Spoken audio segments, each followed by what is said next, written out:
আপনি কেমন আছেন? জি, আমি ভালো আছি। আপনি ভালো আছেন? ভালো আর কিভাবে থাকি, অনেক দিন পর আপনার দেখা হলো, সাক্ষাৎ পেলাম।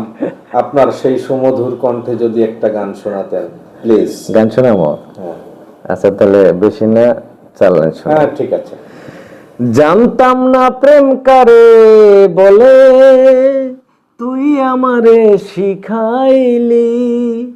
প্রেম প্রীতি শিখাইয়া কই গেলি রে, কই গেলি? কি মায়া তুই লাগাইলি রে বন্ধু, কি মায়া তুই লাগাইলি রে বন্ধু, ভুলতে চাইলেও পারি না বেশ বেশ। তোমার ভালো বাসা পাইলে এত নষ্ট হইতাম না। সাধু আমি সাধু। তোমার ভালো বাসা পাইলে এত নষ্ট হইতাম না।